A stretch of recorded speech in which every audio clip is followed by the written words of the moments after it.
Recordemos que del curso de cálculo 1, pues tenemos la definición de continuidad de una función f en el punto x0. Y esto significaba que para todo epsilon mayor que 0, existe un delta mayor que 0, tal que si x está en el dominio de la función y x menos x0 es menor que delta, entonces f de x menos f de x0 pues es menor que epsilon. Esta es la definición de continuidad que se da en cálculo 1. F es continua en el punto x0 si para toda epsilon mayor que 0 existe un delta mayor que 0, de tal manera que si x está en el dominio de f, pero x está suficientemente cercano a x0, es decir, x menos x0 es menor que delta, entonces f de x menos f de x0 es menor que epsilon. Bueno, ahora interpretemos esta desigualdad que está aquí. Cuando decimos que x menos x0 es menor que delta, eso es equivalente a que menos delta sea menor que x menos x0 menor que delta, y eso es equivalente a que x sea menor que x0 más delta, pero mayor que x0 menos delta. Y eso geométricamente significaría lo siguiente.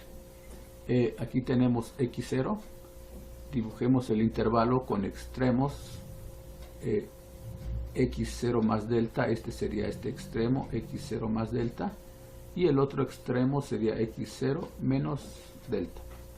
Entonces aquí tenemos este intervalo con centro en x0 y de extremo x0 más delta y x0 menos delta. O sea que tenemos dibujado esto que está aquí. Aquí dice que x está en este intervalo, o sea que x estaría aquí adentro. Bueno, si x está aquí adentro, quiere decir que la distancia de x a x0, o sea el valor absoluto de x menos x0, pues es menor que delta. Bueno, entonces pues eso nos recuerda que esto en principio es una bola. Es una bola con centro en x, es una bola abierta con centro en x0 y de radio delta. Bueno, entonces esta última expresión que está aquí, pues ya vimos que se puede interpretar o es equivalente a que x pertenezca al intervalo con extremos x0 menos delta, x0 más delta. Y este intervalo pues es igual a una bola con centro en x0 y de radio delta. Aquí iría una D, sería con la métrica inducida por este valor, por el valor absoluto, como lo tenemos acá. Bueno, entonces lo que tenemos ahorita simplemente es que esta desigualdad que está en términos de valores del valor absoluto, pues se reduce a que x esté en esta bola con centro en x0 y de radio delta. Bueno, entonces de la misma forma en que esta desigualdad significa que x está aquí, pues esta desigualdad que está acá va a significar simplemente que f de x pertenezca a la bola con centro en f de x0 y de radio epsilon. Bueno, esto lo hacemos para ver el concepto de continuidad de otra manera, como sigue. F es continua en x0, es continua en x0 si, solamente si, para todo epsilon mayor que 0 existe un delta mayor que 0, tal que tal que si x está en el dominio de la función y se satisface que x en principio sería x menos x0 es menor que delta, pero es equivalente a decir que x está en esta bola. Entonces, y x pertenece a la bola con la métrica de con centro en x0 y de radio delta. Si pasa eso, entonces f de x va a pertenecer a la bola con centro en f de x0 y de radio epsilon. Recuerden que la bola es en la métrica d, entonces aquí también nos faltó la d. Bueno, entonces aquí pues sigue siendo la misma definición. F es continua en x0 si para todo epsilon mayor que 0 existe un delta mayor que 0, tal que si x está en el dominio de la función y x está en esta bola, entonces f de x está en esta otra bola con centro en f de x0 y de radio epsilon.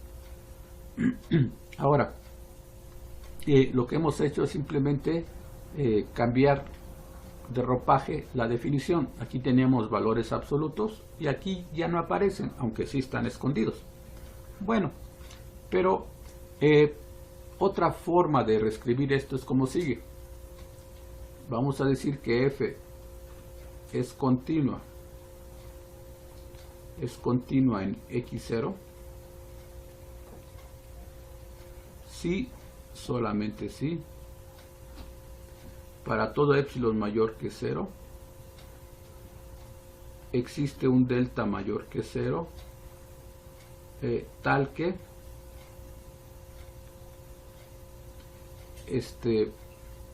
la imagen, o sea f, de la bola en la métrica D con centro en x0 y de radio delta, la imagen de esta bola pero intersectado con el dominio de f, es un conjunto de la bola en la métrica D con centro en f de x0 y de radio epsilon. Bueno, entonces lo que tenemos aquí es que f es continua en x0 si para toda epsilon mayor que 0 existe un delta mayor que 0, de tal manera que construimos esta bola, la intersectamos con el dominio y le aplicamos f, y lo que vamos a obtener es que todos estos puntos van a caer en esta bola con centro en f de x0 y de radio epsilon en la métrica D. Esto geométricamente nos está diciendo que con esta epsilon mayor que 0, en automático, digamos, aparece la bola con centro en f de x0 y de radio epsilon. O sea, aparece este intervalo con extremos f de x0 menos epsilon y f de x0 más epsilon. Entonces, cuando damos el epsilon mayor que 0, se construye esta bolita y en automático, por decirlo de alguna manera, aparece la delta, con la cual construimos esta bolita. Y va a resultar que esta bolita intersectado con el dominio, agarramos todos los puntos que están en la bolita y en el dominio, les aplicamos la función y todos van a caer en esta bolita que está acá. Bueno, eso es lo que está diciendo esta definición. Entonces, de manera muy burda, diríamos que dado cualquier bola que contiene f de x0, existe una bola que contiene a x0, de tal manera que esa bola intersectado con todas sus imágenes van a caer aquí adentro. Bueno, pero hay otra forma de reescribir esto. Si pasara lo siguiente, si tuviéramos conjuntos, algunos conjuntos que satisface que dado cualquier punto es posible construir una bola abierta contenido en el conjunto,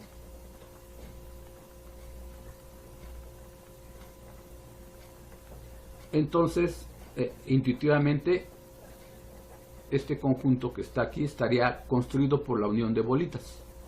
Bueno, entonces estos conjuntos pues vamos a llamarlos abiertos.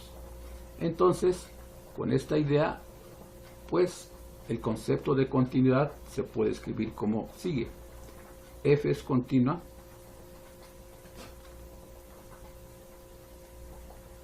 en X0 si, solamente si, para todo B abierto en R, los elementos que satisfacen esto se van a llamar abiertos, o sea, los abiertos están construidos por bolitas. Recuerden que las bolitas dependen del concepto de instancia, o sea, el concepto de métrica. Entonces, cuando tenemos una métrica, podemos obtener conjuntos de este estilo, que se llaman abiertos. Bueno, entonces F es continuo en X0 si para todo B abierto en R. Esta R se refiere al eje Y. Entonces, para todo abierto en R, tal que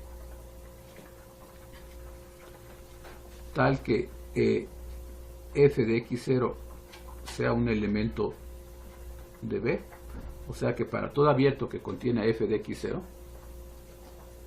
existe W abierto también en R, pero ahora este R que aparece aquí se refiere al eje X. Entonces existe un abierto en R tal que satisface lo siguiente, tal que X0 pertenece a W,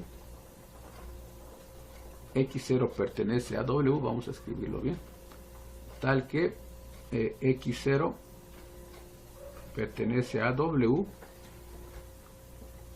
y la imagen de W intersectado con el dominio de la función f, esto va a ser un subconjunto de B.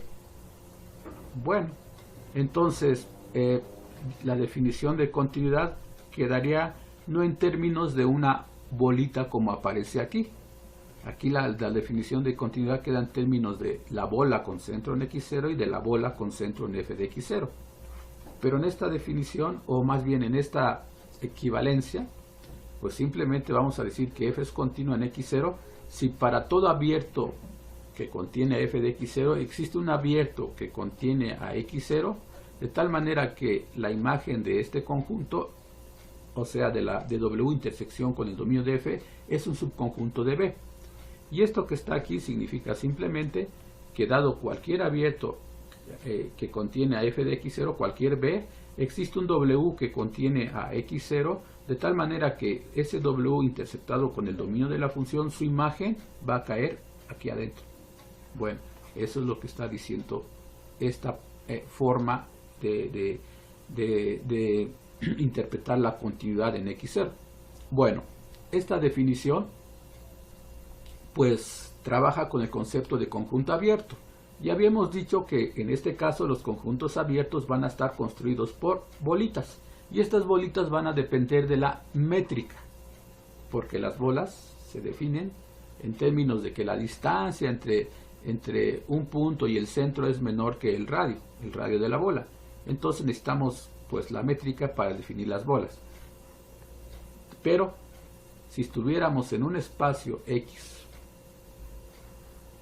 en un conjunto X, donde no hay métrica, y tenemos una función que va de X a Y, donde tampoco existe una métrica, entonces podríamos de todas maneras decir cuánto una función f es continua. Simplemente a X pues también lo vamos a dotar de unos conjuntos que vamos a llamar abiertos. A X lo vamos a dotar de unos conjuntos llamados abiertos, y a Y también lo dotamos de unos conjuntos llamados abiertos. En un espacio métrico pues los abiertos son de esta forma. Una métrica induce unos abiertos de esta forma y podemos hablar de continuidad, como lo mencionamos aquí. Pero si no hay métrica en X y en Y, De todas maneras es posible dotarlo de conjuntos abiertos y podríamos hablar de que la función sea continua en el punto x0. Este es x0 y este es f de x0. Entonces f es continua en x0 si, solamente si, para todo b abierto en y, tal que f de x0 sea un elemento de b, existe w abierto en x, tal que x0 sea un elemento de w y la imagen f de w sea un subconjunto de b. Bueno, en el caso de que el dominio de f fuera un conjunto A, entonces aquí tendríamos que intersectar con A. Pero bueno, en el dibujo pues el dominio es toda x. Entonces f es continua en x0 si para todo b abierto en y, o sea b es un elemento de los abiertos en y, pero que contiene a f de x0, o sea pasaría esto, contiene a f de x0, aquí está la b. Entonces, cuando damos ese b, debe de existir un abierto en x, en este x, de tal manera que contenga a este x0, o sea, este sería w, y debe de satisfacer que f de w es un subconjunto de b, o sea que todos estos puntos a la hora de aplicarles f van a caer adentro de este que está aquí. Bueno, y eso era lo que pasa o lo que pasaba aquí, ya sea con esta definición o ya sea viéndolo con bolas o ya sea viéndolo de manera general, sigue siendo lo mismo. Esta definición que tengo aquí es la definición de continuidad en x0, pero aquí ya no vamos a hablar de distancias, simplemente vamos a hablar de conjuntos abiertos, o sea que vamos a hablar de la topología para x y de la topología para y. Entonces esto es para de alguna manera ver lo importante que es una topología. Me permite hablar de función continua para funciones definidas en conjuntos donde en principio pues no hay métricas. Bueno, con esto pues ya podemos hablar de manera más precisa de lo que es un espacio topológico. Y para esto pues vamos a apoyarnos en un dibujo. Esto que está aquí es un conjunto X. Y este conjunto que está aquí le vamos a llamar tau. Tau consiste de subconjuntos de X, subconjuntos del conjunto X, de algunos o de todos, no importa, el hecho es que consiste de subconjuntos de X, y tau se va a llamar una topología en X si satisface tres condiciones. La primera, que el vacío y X pertenezcan a tau, o sea que aquí esté el vacío y también esté X. Esa es la primera condición. La segunda condición dice que si tomamos un montón de elementos de tau, aquí está, un montón de elementos de tau, y los unimos, obtenemos algo así, los unimos, entonces esto que obtenemos debe ser un elemento de tau. En otras palabras, tau debe ser cerrado bajo uniones arbitrarias de conjuntos o de elementos de tau. Bueno, y el inciso 3 sí. Dice que si tomamos una cantidad finita de elementos de tau y los intersectamos, entonces esa intersección debe de estar en tau, debe ser uno de estos que están aquí. Esta intersección debe ser uno de estos elementos. En otras palabras, tau es cerrado bajo intersecciones finitas. Bueno, entonces, si se cumplen estas tres propiedades, que dicen que el vacío y x o el total están en tau. La segunda propiedad, tau es cerrado bajo uniones arbitrarias de elementos de tau. Y el inciso 3 sí, tau es cerrado bajo intersecciones finitas de elementos de tau. Si se satisfacen estas tres condiciones, se dice entonces que tau es una topología en X y la pareja X, tau se llama espacio topológico. Bueno, y los elementos de tau se llaman abiertos. Bueno, así como en un espacio vectorial, los elementos del espacio vectorial se llaman vectores, en un espacio topológico, los elementos del espacio topológico se llaman conjuntos abiertos. Vamos a definirlo de manera más precisa. Sea X un conjunto. X un conjunto.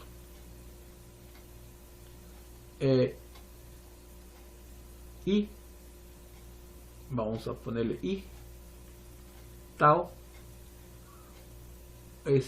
un subconjunto del conjunto potencia de X. Esto denota el conjunto potencia de X, o sea, este conjunto que está aquí es el conjunto de todos los subconjuntos de X, esto que está aquí, y tau es un subconjunto de este conjunto. Bueno, entonces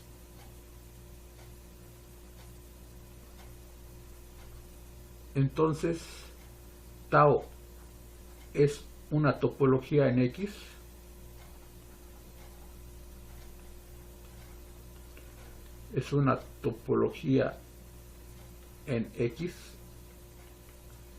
si y solo si satisface las tres condiciones que habíamos mencionado. La primera condición, el vacío y X deben de pertenecer a tau. El vacío y X pertenecen a tau. 2i.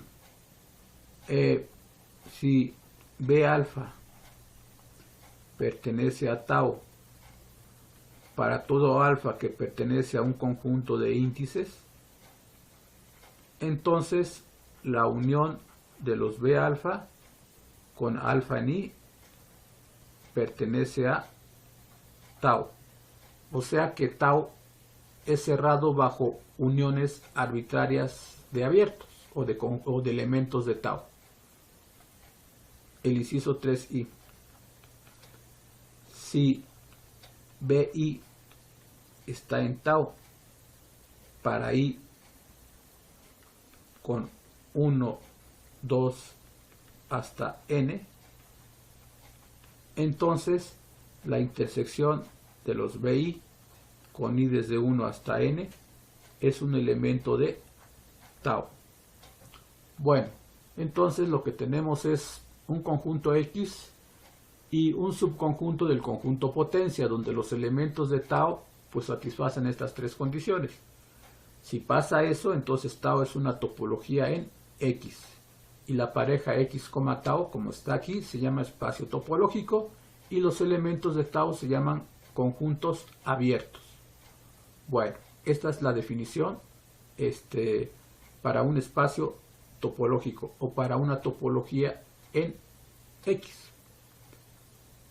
Bueno, el primer ejemplo que vamos a ver sería sea X un conjunto.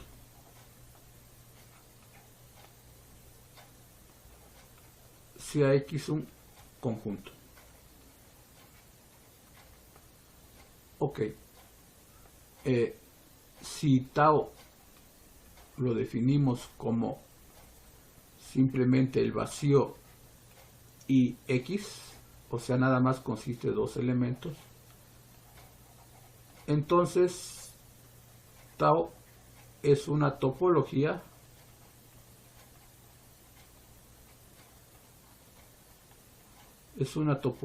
en X. Bueno, pues la idea de la prueba es la siguiente.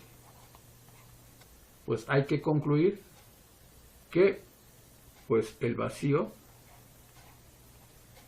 y X pertenecen a tau. Esto es lo que hay que concluir.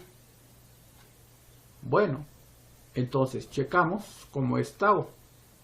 Pues contiene el vacío y a X. Entonces esto es cierto. Entonces esto es por hipótesis.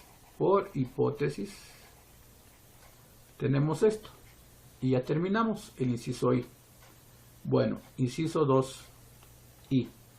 Para el inciso 2I hay que concluir, más bien hay que tomar una cantidad arbitraria de elementos de tau y concluir que la unión de esos elementos es un elemento de tau. Bueno, entonces hay que tomar una cantidad arbitraria de elementos de tau, sean B alfa elementos de tau, para toda alfa en algún conjunto de índices. Entonces, de alguna manera hay que concluir que la unión de los B alfa con alfa en I, la unión de todos estos elementos, es un elemento de tau. Hay que concluir esto. O sea, a partir de un montón de elementos de tau, unirlos y llegar a que esa unión pertenece a tau. Bueno, entonces esta unión va a pertenecer a tau si esta unión pues nos tiene que dar el vacío o X. Entonces hay que tener en mente que esto que está aquí pues debe de ser el vacío o X. Con eso ya concluimos que pertenece a tau. Bueno,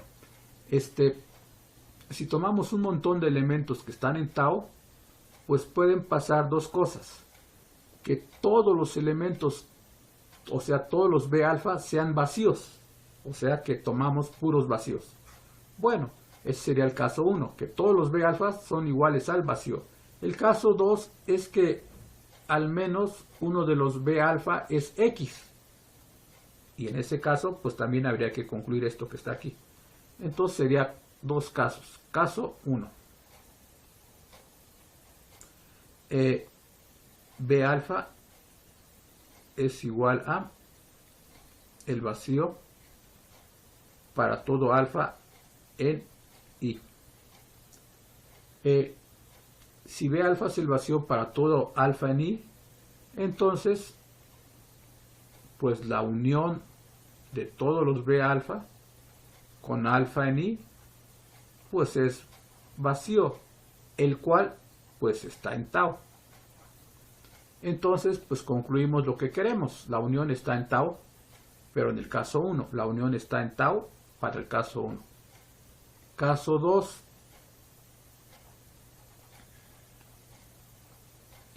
El caso 2 sería el complemento del caso 1.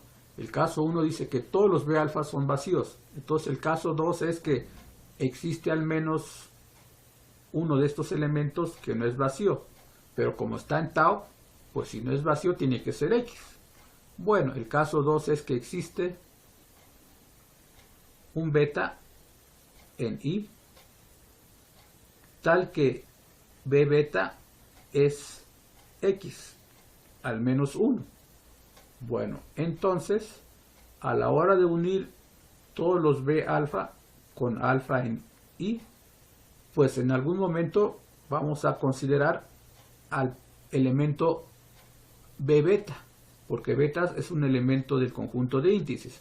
Entonces al hacer la unión, en algún momento vamos a tener que unir los elementos de B beta, o sea, vamos a tener que agregar los elementos de X. Bueno, pero X es el espacio total. Entonces la unión de todos estos por tener a X como uno de los elementos para la unión, pues esto me tiene que dar X. pero X está en tau. Por lo tanto, en este caso, pues también resulta que la unión está en tau. Por lo tanto, pues hemos concluido en los dos casos, el caso 1 y caso 2 me llevan a que la unión de los B alfa pertenece a tau.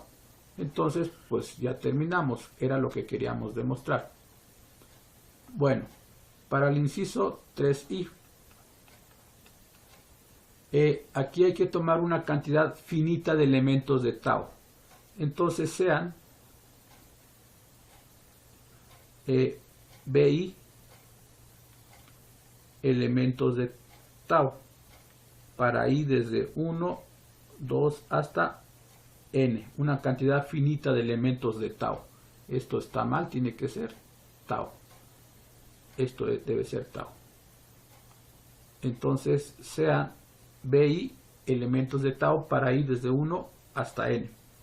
Bueno, una vez que yo tome estos elementos, lo que hay que concluir es que la intersección de los BI está en tau, con i desde 1 hasta n. Bueno, y otra vez, simplemente hay que concluir que la intersección, para que esté en tau, pues tiene que ser el vacío o tiene que ser X la intersección. Bueno, entonces, pues para que sea X la intersección, quiere decir que tomamos puras X. Entonces sería uno de los casos, caso 1. Caso 1. BI, pues es X. Para I, igual con 1, 2 hasta n. O sea que todos los elementos que tomamos son X. Entonces, pues ocurre que la intersección de los BI con i desde 1 hasta n, la intersección de estos pues es X, porque todos son X, pero X está en tau. Entonces ya tenemos esto, en el caso 1. Caso 2. El caso 2 sería el complemento del caso 1. El caso 1 dice que todos los BI son X. Entonces el caso 2 sería como que existe un BJ que no fue X. O sea, si no es X, pues tiene que ser el vacío, porque tau nada más consiste del vacío y X. Entonces el caso 2 es que existe un J en el conjunto de índices 1, 2 hasta n, tal que este BJ pues no fue X, sino que fue el vacío.